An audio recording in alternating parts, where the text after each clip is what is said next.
Corriendo para alcanzar el tren, se me cayó la billetera en la estación. Me la devolvió una niña sucia, susurrándome de repente: no subas al tren, ve a casa y escóndete debajo de la cama. No preguntes, lo entenderás todo más tarde. No le hice caso, pero no subí al tren. Acostada en mi departamento debajo de la cama, ya pensaba que me estaba volviendo loca.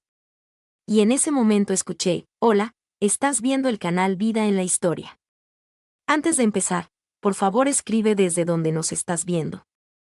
Gracias por estar con nosotros. Te deseamos una agradable escucha de esta historia de vida. Verónica corría por el andén, apretando con fuerza su bolso en la mano derecha y en la izquierda un boleto arrugado que revisaba a cada momento, como si temiera que fuera a desaparecer. La estación de Buenavista en la Ciudad de México bullía, como siempre, en las horas de la mañana. Sobre su cabeza resonaban los anuncios de llegadas y salidas de trenes, fundiéndose en un zumbido monótono y constante. Multitudes de pasajeros fluían en distintas direcciones. Chocando hombros, abriéndose paso a codazos, alguien maldecía, alguien reía, alguien intentaba comunicarse por teléfono. En el aire flotaba esa mezcla densa de olores tan familiar para cualquiera que frecuente una estación. El café del pequeño puesto junto a la salida, el asfalto húmedo tras la lluvia nocturna, el combustible de las locomotoras, el aroma dulce del pan recién horneado de una pastelería cercana y el sutil olor a ropa húmeda de la multitud. El gran reloj del tablero marcaba las 10:15 de la mañana. El tren hacia Querétaro salía exactamente a las 10:20. Apenas de 5 minutos para pasar el control, encontrar su vagón y ocupar su asiento. Que no se me haga tarde, por favor, que no se me haga tarde, repetía Verónica para sus adentros, como un mantra, mientras se abría paso entre la densa corriente de gente. Casi corría, esquivando maletas ajenas y pidiendo disculpas sobre la marcha a quienes empujaba sin querer. Su trabajo en la agencia de publicidad la obligaba, desde hacía 3 años, a vivir en un viaje constante: presentaciones, negociaciones, rodajes, viajes de negocios. El viaje de hoy a Querétaro era uno de tantos. Pero, por alguna razón, justo hoy se había instalado en su pecho una sensación de prisa y ansiedad especialmente aguda, casi dolorosa. En casa se había quedado su esposo Andrés, con quien últimamente todo iba de mal en peor. Pequeñas discusiones por tonterías, por quien olvidó comprar la leche, quien no respondió a tiempo un mensaje, quien se quedó demasiado tarde trabajando. Las llegadas tarde de él, que lo retuvieron en la oficina, que la reunión se alargó, que tenía que ayudar a un amigo. Sus sospechas, que crecían como una bola de nieve y que ella se esforzaba por ahuyentar, convenciéndose de que era solo cansancio, puros nervios, una simple crisis de edad. Necesito despejarme, cambiar de aire, distraerme, pensó, acelerando aún más el paso, casi corriendo. Y de repente, un fuerte empujón en el hombro. Su bolso se tambaleó, rozó el codo de alguien. En ese mismo instante, Verónica sintió que algo pequeño, plano e importante se deslizaba fuera del bolsillo de su abrigo y caía al suelo, en medio de aquel turbulento río de gente. No entendió de inmediato que había perdido. Solo unos 10 metros más adelante, cuando por inercia buscó el teléfono en el mismo bolsillo, sus dedos encontraron el vacío. Su billetera roja, desgastada, que llevaba consigo desde hacía 4 años. Adentro estaban su identificación, todas las tarjetas, la licencia de conducir, casi 20,000 pesos en efectivo y una pequeña foto de ella y Andrés al inicio de su relación. El corazón se le cayó hasta el estómago. Verónica se detuvo en seco, dio media vuelta y miró a su alrededor con pánico.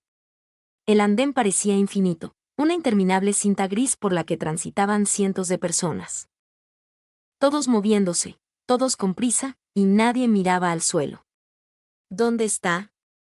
¿Dónde?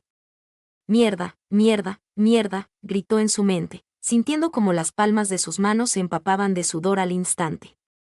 Señora, ¿esto es suyo? Resonó una vocecita aguda justo a sus pies. Verónica bajó la mirada. Frente a ella estaba una niña de unos 10 años, tal vez un poco mayor. Estaba sucia, cubierta de manchas grises y negras, como si acabara de salir de un sótano abandonado o de un vertedero. Llevaba un suéter viejo y estirado de color gris ratón con una manga rota, tenis sucios y el cabello enredado y oscuro, con mechones pegados a las sienes. Tenía la cara manchada de hollín, pero sus ojos, enormes y de un tono gris verdoso, la miraban con una seriedad que no suele verse en los niños comunes. En sus manos sostenía la billetera de Verónica. ¡Ay, Dios mío, gracias!, exclamó Verónica, tomando la billetera. Me salvaste, pequeña. ¿Dónde la encontraste? La niña no respondió, solo la miró con esos ojos grandes y solemnes. Había algo en su mirada que no pertenecía a la infancia, como si hubiera visto demasiado para su corta edad. Verónica buscó en la billetera y sacó un billete de 2,000 pesos. Toma, por favor, cómprate un helado, un chocolate, lo que quieras. Eres una niña muy lista. La niña sacudió la cabeza, dando un paso atrás. La multitud a su alrededor hervía, pero en ese instante todo pareció detenerse. La pequeña se inclinó más cerca y Verónica sintió su respiración, fría como el viento de otoño. No subas al tren, susurró apenas audible. Ve a casa y escóndete debajo de la cama. No preguntes, lo entenderás todo más tarde. Verónica se quedó helada, contemplándola. ¿Qué es esto? Una especie de broma, cruzó por su mente. Se quedó inmóvil, mirando a la niña con los ojos muy abiertos. La pequeña lucía como una típica niña de la calle. De esas que rondan las estaciones pidiendo monedas o cometiendo pequeños hurtos. Tal vez solo repetía frases de alguna película de terror que vio en la televisión del orfanato o en la calle. Quizás era una forma de asustarla para sacarle más dinero. Pero en sus ojos no había ni un rastro de picardía, ni la sombra de una sonrisa. Solo seriedad. Pequeña, ¿a qué te refieres?, preguntó Verónica, inclinándose. ¿Quién te enseñó a decir eso? Pero la niña ya se había dado la vuelta, sumergiéndose en la multitud como una sombra. Verónica intentó llamarla, pero el bullicio de la estación ahogó su voz. El tren en el andén hizo sonar su silbato. La última señal de salida. Verónica se quedó allí parada, apretando la billetera, con el corazón desbocado. ¡Qué absurdo! Una niña de la calle, probablemente loca o bajo el efecto de alguna sustancia. Esconderse bajo la cama en casa.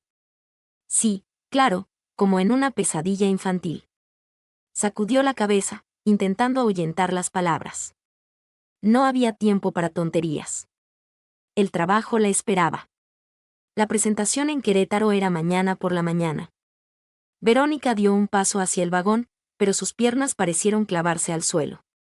Algo en el susurro de la niña la había marcado, no las palabras en sí, sino el tono. Como si supiera algo importante, algo personal. ¿Y si no era una broma? ¿Y si pasaba algo en el tren? ¿Un accidente? No, qué estupidez. El conductor le hizo una seña con la mano. Suba, ya nos vamos. Verónica vaciló. Recordó a Andrés la noche anterior, su mirada extraña mientras ella empacaba. No tienes por qué irte. Quédate, le había dicho con una suavidad inusual. Normalmente él se quejaba de sus viajes de trabajo. De esas llamadas nocturnas que él rechazaba, las sospechas que ella intentaba ignorar. ¿Y si regresaba a hablar con él? El tren comenzó a moverse. Los vagones pasaron uno tras otro frente a Verónica. Se quedó inmóvil en el andén, incapaz de apartar la mirada. El viento del tren en marcha agitaba las solapas de su abrigo, arrojándole al rostro finas gotas de lluvia mezcladas con polvo y el olor a metal caliente de los frenos. El silbato de la locomotora resonó en las paredes de la estación y se perdió en la distancia, como un grito de despedida. Mierda, ¿qué estoy haciendo? Todo por una niña que vi durante 30 segundos. Pero dentro de ella crecía una duda, como un nudo en la garganta. Se dio la vuelta y caminó hacia la salida para pedir un taxi a casa. Solo iré a comprobarlo y ya. Veré que el departamento está vacío, que Andrés está en el trabajo, como siempre. Me reiré de mí misma. Y luego cambiaré el boleto para la tarde o la noche. Todo estará bien. El camino de vuelta pareció una eternidad. La ciudad desfilaba tras la ventana. Edificios grises, calles mojadas, gente bajo paraguas. Verónica iba en el asiento trasero, dándole vueltas al teléfono en sus manos. ¿Llamar a Andrés? ¿Decirle que había vuelto? No, mejor darle una sorpresa. Bajo la cama. ¡Qué absurdo! Me estoy volviendo loca por hacerle caso a esto. Pero las palabras de la niña daban vueltas en su cabeza como una melodía obsesiva. ¿Quién era ella?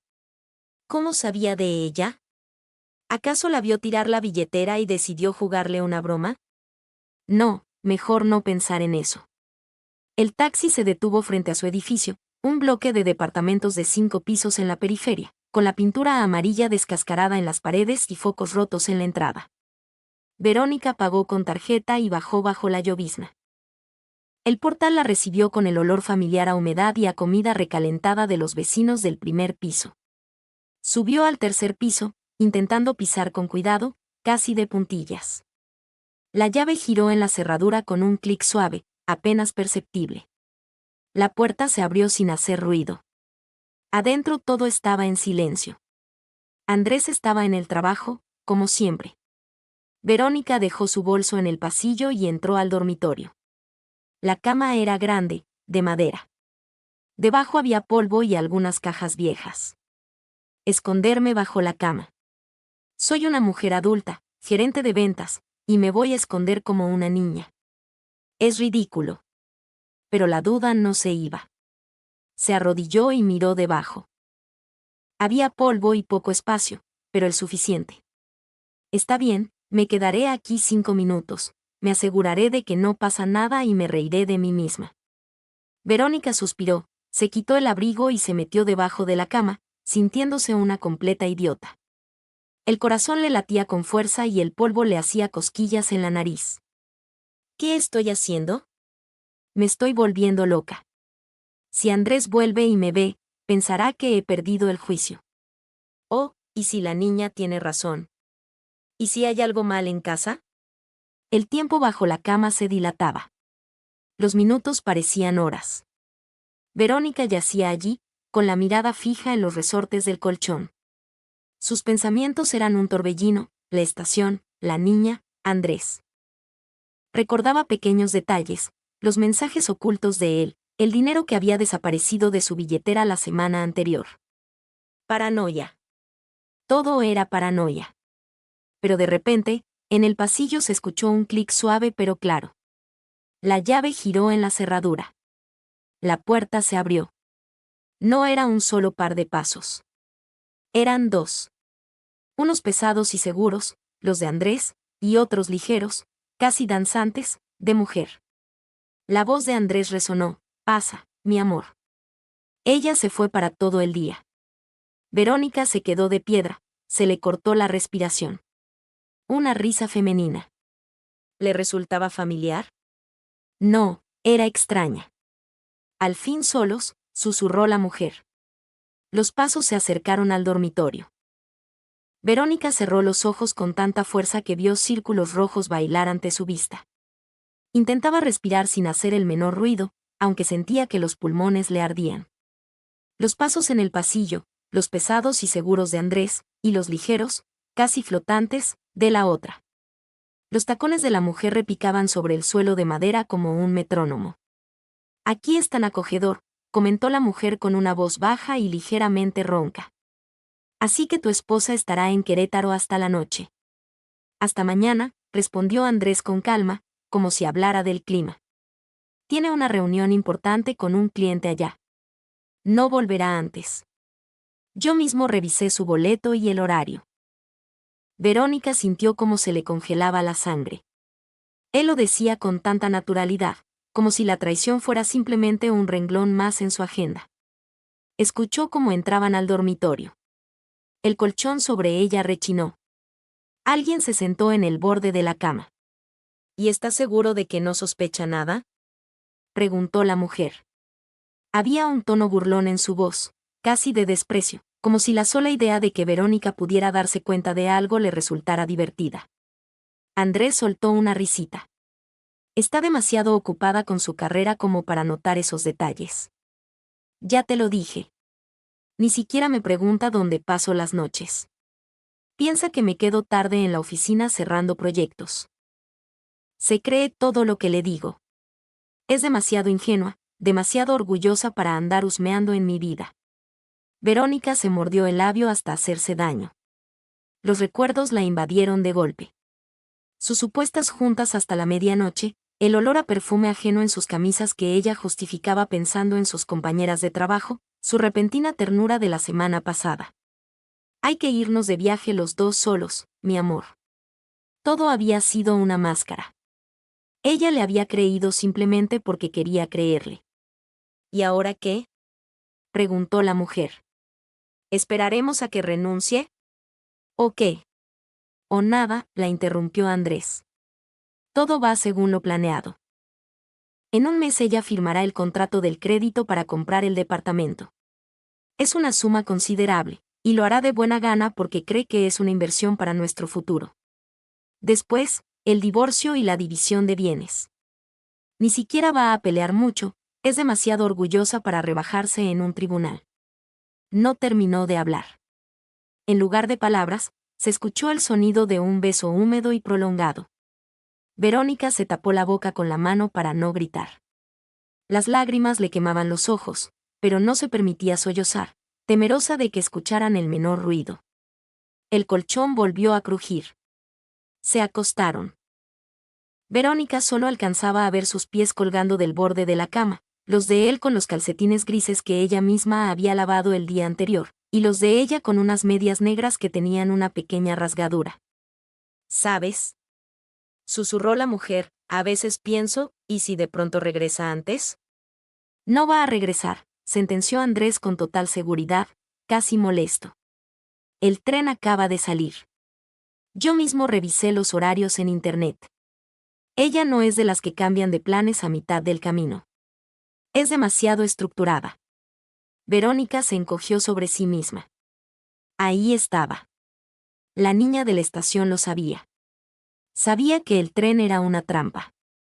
Sabía que Andrés estaba esperando exactamente ese momento.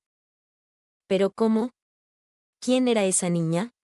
Sobre su cabeza comenzó aquello que hizo que Verónica deseara que la tierra se la tragara. Susurros, risitas, caricias. Se obligaba a pensar en cualquier otra cosa, en el trabajo, en la presentación de Querétaro, en que había olvidado comprar leche. Pero los sonidos se filtraban por todos lados, como veneno. En cierto momento escuchó a Andrés decir, después de todo esto, nos iremos a Guadalajara con tu hermana, allí nadie nos encontrará. Nueva ciudad, nueva vida. ¿Y el dinero?, preguntó la mujer. Lo habrá, respondió Andrés con una leve sonrisa. Ella misma lo traerá. El crédito para el departamento estará a su nombre, y luego yo retiraré el dinero de nuestra cuenta mancomunada. Ya hay una buena suma acumulada ahí. Nos iremos, y los abogados se encargarán del divorcio mediante un poder. Además, por ley me tocará la mitad de los bienes, y esa tonta se quedará sin nada. Que intente demostrar en un juicio que fui yo quien sacó el dinero. Sin pruebas, sus palabras no valen nada. Todo está fríamente calculado, hasta el último detalle. Verónica se quedó sin aire. No era solo una traición. Era un negocio. Un plan frío y cínico. Ella no era su esposa, era un activo en su balance financiero que él pretendía liquidar. El tiempo bajo la cama transcurría de manera insoportable. Los minutos se transformaban en horas.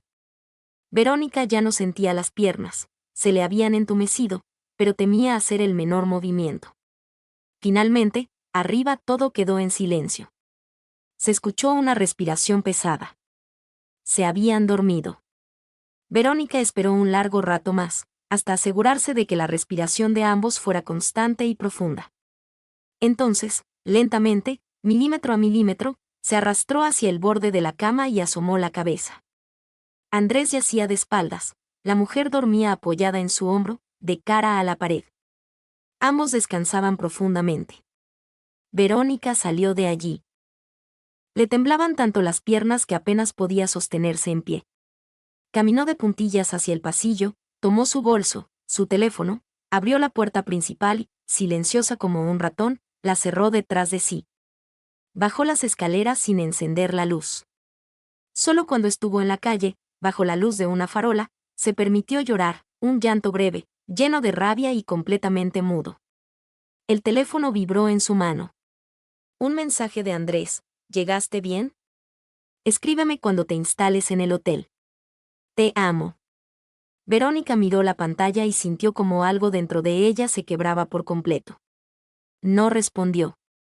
En su lugar, abrió la aplicación del banco para revisar su cuenta. El dinero seguía ahí. Empezó a caminar por la ciudad nocturna, sin rumbo fijo. La llovizna volvió a caer, fina y molesta. Verónica se detuvo junto a una cafetería cerrada y se apoyó contra la pared. En su cabeza daba vueltas una sola idea: la niña, aquella pequeña sucia de la estación. Ella lo sabía todo, pero ¿cómo? ¿Y por qué la había ayudado? Verónica sacó de su bolsillo la billetera que la niña le había devuelto. La abrió. Adentro, entre las tarjetas, había una pequeña nota arrugada en la que no había reparado antes. Verónica la desdobló con dedos temblorosos. Escrito con una caligrafía infantil e imprecisa, decía: si estás leyendo esto, significa que me hiciste caso. No vuelvas a casa. Ve al puente viejo cerca de tu casa. Estaré allí toda la noche. Ven sola. Verónica levantó la vista. El reloj marcaba ese día las 11:17 de la noche. Apretó la nota en su puño y caminó en dirección al puente. En las calles hacía frío y la humedad calaba hondo. La lluvia se había convertido en una neblina helada que se asentaba en su rostro en diminutas gotas. Verónica avanzaba a paso rápido, casi corriendo por las avenidas desiertas. Las farolas se reflejaban en el agua oscura como estrellas rotas. No miraba atrás, temía que, si se detenía, cambiaría de opinión y regresaría a la casa donde ahora dormía Andrés con aquella mujer. El viejo puente vehicular se alzaba oscuro y silencioso. Barandillas oxidadas, pintura descascarada y grafitis en las columnas de concreto. La tercera banca a la izquierda de la única farola que funcionaba. Verónica la encontró de inmediato. Era metálica, con la pintura verde levantada y cubierta de rayones. Se sentó y se abrazó a sí misma. Eran las 11:48 de la noche. El corazón le latía con tanta fuerza que apagaba el ruido de los pocos autos que pasaban. Si ella no viene, pensó Verónica, simplemente me iré a cualquier parte. A Querétaro, a Monterrey, a donde sea. Compraré un boleto para el primer avión o tren que salga. Lo importante es alejarme de él, de ellos, de todo esto. Pero en el fondo sabía que esperaría, porque la nota estaba en su billetera. Porque esa niña sabía que Verónica regresaría a casa. Porque alguien, una completa desconocida, había intentado salvarla. Justo a la medianoche, se escucharon unos pasos ligeros y cautelosos. Verónica se puso de pie de un salto. De la oscuridad emergió la misma niña, igual de sucia, con el mismo suéter desgastado. Solo que ahora llevaba una mochila pequeña en la espalda y una manta vieja enrollada al hombro. ¿Viniste?, dijo la niña sin sonreír. Su voz sonaba cansada, como la de un adulto. ¿Quién eres?, exclamó Verónica con un hilo de voz. ¿Cómo sabes todo esto? Lo del tren, lo de Andrés. La niña se sentó en la banca y encogió las rodillas contra el pecho. Me llamo Lina, dijo en voz baja. Vivo cerca de tu casa, en el ático de la entrada de al lado. Hay una ventana pequeña muy arriba, justo debajo del techo. Desde ahí se puede ver tu cocina y tu dormitorio si las cortinas no están bien cerradas. A veces se quedan un poco abiertas. Verónica sintió que el frío le calaba los huesos. ¿Estuviste espiando? No, a propósito, Lina se encogió de hombros. Solo duermo allí. Cuando no puedo conciliar el sueño, miro por las ventanas. En las casas de los demás hay luz, hace calor. Alguien prepara la cena, alguien se ríe. Y luego vi cómo él venía con ella. Primero una noche muy tarde, cuando tú ya dormías. Luego más seguido, de día, cuando no estabas. Quería advertirte antes, pero no sabía cómo. Hoy vi que corrías hacia la estación con un boleto en la mano y te seguí en el autobús. Ibas corriendo y se te cayó la billetera. La recogí y decidí solo intentar abrirte los ojos ante lo que estaba pasando. Verónica guardó silencio. Todo lo que consideraba su vida íntima de repente había quedado expuesto ante una niña extraña. Era humillante y, al mismo tiempo, su salvación. Gracias. Por cierto, me llamo Verónica. ¿Por qué decidiste ayudarme? Preguntó suavemente. Lina contempló el agua oscura bajo el puente durante un largo rato. Because yo tenía una mamá, dijo finalmente. Ella también le creía a un hombre. Él también le prometía una vida hermosa. Ten paciencia, pronto todo cambiará. Nos iremos, compraremos una casa, viviremos como la gente decente. Ella le creía todos los días, y luego mi mamá desapareció. Simplemente no regresó del trabajo. La policía dijo que se había marchado, que lo había dejado todo, incluso sus pertenencias. Yo era muy chica entonces, tenía 7 años. Gritaba que no era verdad, que ella jamás me habría abandonado. Nadie me creyó. Dijeron que eran fantasías de niños, traumas. Que la niña debía calmarse. Pero yo encontré su bolso en el sótano, tenía sangre. Y aún así, nadie me escuchó. Me llevaron a un orfanato, y él vació todas las cuentas y se fue con otra mujer. 6 meses después me escapé de ese lugar. Ahora vivo aquí. Y decidí que, si volvía a haber una traición parecida, intentaría advertir a la víctima. Verónica sintió un nudo en la garganta. Quiso abrazar a la niña, pero ésta permanecía rígida, marcando su distancia. ¿Y ahora qué? Preguntó Verónica. ¿Qué se supone que haga? Él quiere vaciar mis ahorros y llevarse el dinero del crédito para escapar. Escuché su conversación con esa mujer. Su plan es ese. ¿Tienes dinero? Preguntó Lina. Un poco en la tarjeta y algo de efectivo. Bien, vete hoy mismo. Ahora mismo. No vuelvas a casa, no le escribas, no lo llames. Si se da cuenta de que lo sabes, se volverá peligroso. ¿Y tú? Lina esbozó una sonrisa amarga. Yo siempre estoy aquí. Nadie me busca. Verónica sacudió la cabeza. No, no puedes seguir viviendo en un ático. Tienes 10 años. Ya tengo 11, la corrigió Lina. Y sé cómo esconderme. Verónica se puso de pie, habiendo tomado una decisión firme e irrevocable. Ven conmigo, al menos por esta noche. Alquilaré una habitación en un motel o en un hostal a las afueras. Ahí estaremos seguras. ¿Y mañana?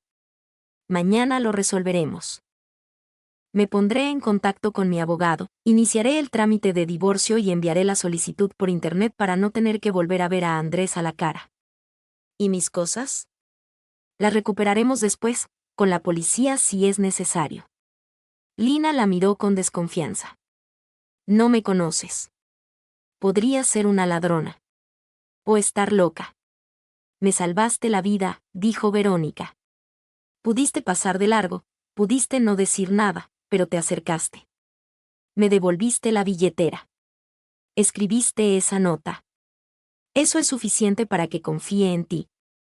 La niña guardó silencio durante un largo rato, luego se levantó y se acomodó la mochila al hombro. Está bien, pero a la primera señal de peligro, salgo corriendo. Caminaron juntas. Verónica abrió la aplicación de transporte y pidió un taxi al motel más cercano en la salida de la ciudad, rumbo al aeropuerto. El auto llegó en 7 minutos. Durante el trayecto permanecieron en silencio. Lina miraba por la ventana, Verónica contemplaba sus manos, que aún no dejaban de temblar. En el motel pidieron una habitación doble. Verónica ordenó comida al cuarto, sopa caliente, sándwiches y té. Lina comía con avidez pero con cuidado, como si temiera que le fueran a arrebatar el plato. Luego entró a bañarse. Cuando salió, vistiendo una playera enorme de Verónica y con el cabello mojado, lucía como una niña común y corriente. Verónica estaba sentada en la cama, con los ojos fijos en el teléfono. Andrés le había escrito 3 veces más, ¿dónde estás? ¿Por qué no respondes? Verónica, ¿qué está pasando? Me estás asustando. Ella no contestó. Abrió la aplicación de su banco y transfirió casi todo el dinero de su cuenta principal a una cuenta de reserva que había abierto hacía 2 años, por si acaso, cuando apenas comenzaban sus primeras discusiones. En aquel momento pensó que era pura paranoia, ahora se lo agradecía a sí misma a cada segundo. Lina se acostó en la otra cama y se acurrucó bajo la delgada cobija. Mañana, dijo con voz somnolienta, cerrando los ojos, tenemos que idear cómo recuperar tus cosas de manera segura. ¿Y cómo hacer para que te vayas lejos? Muy lejos. Verónica asintió. Mañana. Apagó la luz. En la oscuridad se escuchaba la respiración acompasada de Lina. Verónica yacía con los ojos abiertos, mirando al techo. Por primera vez en las últimas horas, se permitió pensar en el plan. No con rabia, sino con una fría y matemática precisión. Andrés quería quitárselo todo, el departamento, el dinero, su vida feliz. Ella le arrebataría la ilusión de que salirse con la suya sería tan fácil. La mañana en el motel amaneció gris y silenciosa. Verónica fue la primera en despertar. Lina seguía durmiendo, hecha un ovillo bajo la cobija, con el rostro finalmente relajado, libre de esa eterna expresión de alerta. Verónica la contempló durante un largo rato.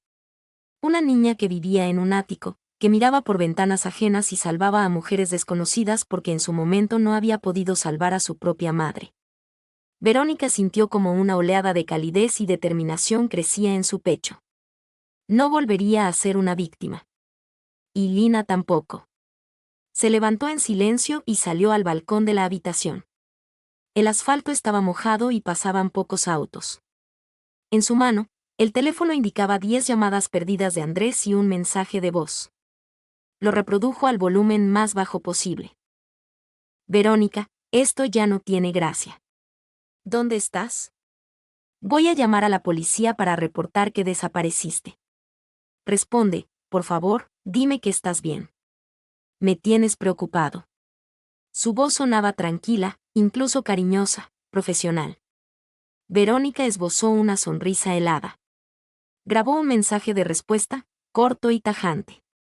No me busques, lo sé todo. El departamento, la deuda, tu plan. Si llamas a la policía, les contaré exactamente lo mismo, pero con lujos de detalles y pruebas. Adiós.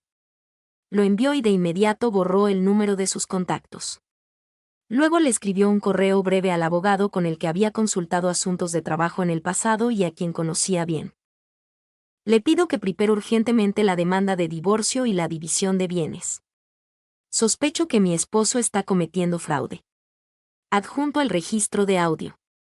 Las voces de Andrés y de la otra mujer en la grabación eran nítidas y perfectamente identificables. El plan detallado paso a paso. Suficiente para abrir un caso penal si se lo proponían. Un intento de fraude en toda regla. Lina se despertó y se estiró. ¿Ya estás despierta? Sí. Es hora de actuar. Desayunaron en la habitación. Café de máquina y cuernitos del minibar. Verónica le explicó el plan. Lina escuchaba con atención, como un general diseñando una estrategia. Primero las cosas, dijo. ¿Tienes llave del departamento? Sí, una de repuesto. Entonces iremos a mediodía, cuando él esté trabajando. Sé a qué hora se va, lo he visto 100 veces. Entramos, recogemos tus documentos, la computadora, tu ropa y mi mochila, que se quedó en el ático. Si resulta que no se ha ido, esperamos o hacemos otra cosa.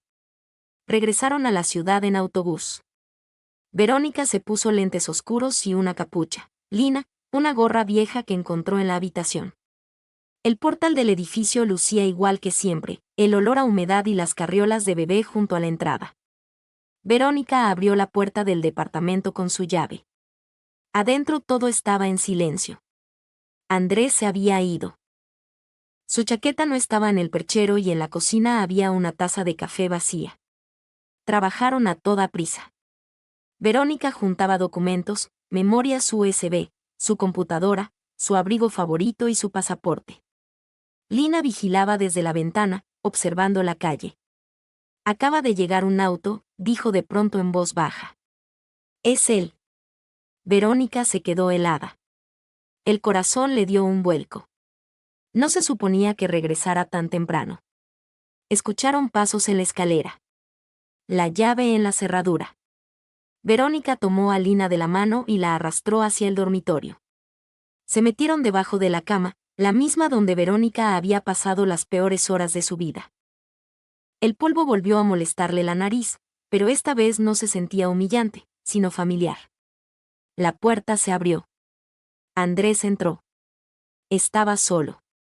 Su voz sonaba cansada y furiosa. Verónica, ¿estás aquí? Sé que volviste. La vecina me dijo que te vio entrar al edificio con una niña. Sal, tenemos que hablar. Caminó hacia el dormitorio. Verónica podía ver sus zapatos caros, los mismos que ella le había regalado en su cumpleaños. Él se detuvo junto a la cama. Sé que estás debajo de la cama. Dejaste tu bolso tirado por ahí. Sal de una vez. Verónica sintió que Lina temblaba a su lado, pero no de miedo, sino de rabia. Andrés se agachó.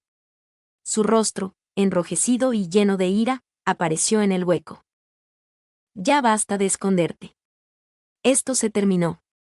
Entrégame el teléfono y devuelve el dinero a la cuenta. Oh. No alcanzó a terminar. De pronto, Lina estiró el brazo. Tenía un bote de gas pimienta, viejo y desgastado. Presionó el botón. Andrés soltó un alarido, llevándose las manos a los ojos.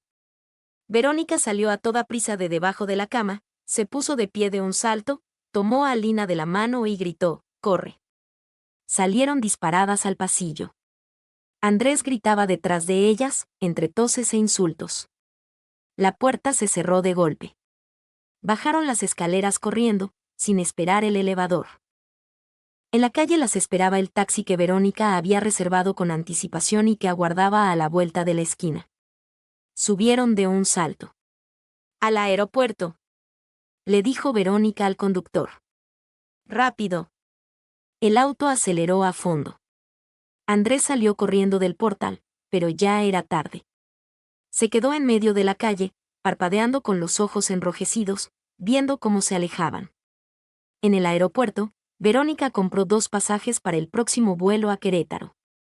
El pasaporte de Lina era el principal problema. La niña no tenía ningún tipo de identificación, ni acta de nacimiento, ni pasaporte, ni credencial escolar.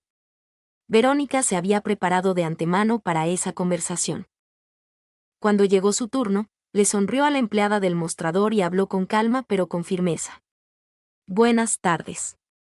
2 boletos para Querétaro, por favor. Ella es mi sobrina Lina. Vamos a visitar a unos familiares. Su abuela nos está esperando allá. Los papeles de la tutela están en trámite, así que viaja conmigo temporalmente. Aquí está mi pasaporte y aquí su acta». Verónica le entregó su pasaporte y una hoja impresa que había preparado, una copia falsa de un acta de nacimiento que había editado en su teléfono mientras estaba en el motel, alterando la fecha y la firma. No era perfecta, pero a simple vista podía pasar desapercibida. Estás en el canal Vida en la Historia. Gracias por vernos. La empleada del mostrador miró a Lina y luego a Verónica. Una sombra de duda cruzó por sus ojos. Verónica añadió en voz baja, casi en un susurro, tiene una situación familiar muy difícil. Nos la vamos a llevar por un tiempo. Puedo pagar cualquier cargo adicional si es necesario. Solo déjenos subir, por favor. El dinero resolvió el problema rápido y sin preguntas innecesarias. Verónica deslizó su tarjeta, pagó ambos asientos e incluso un extra por la urgencia. La empleada asintió, registró los pasajes, les entregó los pases de abordar y les deseó un buen viaje. Verónica suspiró aliviada. Lina se mantuvo en silencio durante todo el camino hacia la puerta de embarque, limitándose a apretar con más fuerza la mano de Verónica. Ya en el avión, Lina sonrió de manera tímida por primera vez en todo el día. «¿A dónde vamos ahora?», preguntó. primero a Querétaro. Allá estaremos seguras y todavía tengo la esperanza de llegar a la presentación. El contrato es demasiado importante como para perderlo. Me disculparé por el retraso, diré que el viaje se complicó por el clima. Y después, tramitaré el divorcio a la distancia. Ya le escribí a mi abogado. Enviaré a las autoridades la grabación de la conversación de Andrés con esa mujer. Es poco probable que vaya a prisión solo por eso, pero una denuncia formal sin duda lo mantendrá alejado. Sabrá que lo sé todo y no se atreverá a buscarme. Y nosotras comenzaremos de nuevo, juntas. Tramitaré tu custodia temporal. No volverás a vivir en un ático. Jamás. Lina miró por la ventanilla. Las nubes flotaban bajo el ala del avión. ¿Y si nos encuentra? No lo hará. Seremos muy cuidadosas y tendremos un verdadero hogar. Verónica le tomó la mano. Lina no la apartó. El avión ganaba altura. La Ciudad de México iba quedando atrás, una gran metrópoli de grandes traiciones. Al frente se abría un cielo limpio, sin nubes. Verónica cerró los ojos. Por primera vez en mucho tiempo, sintió que podía respirar con total libertad.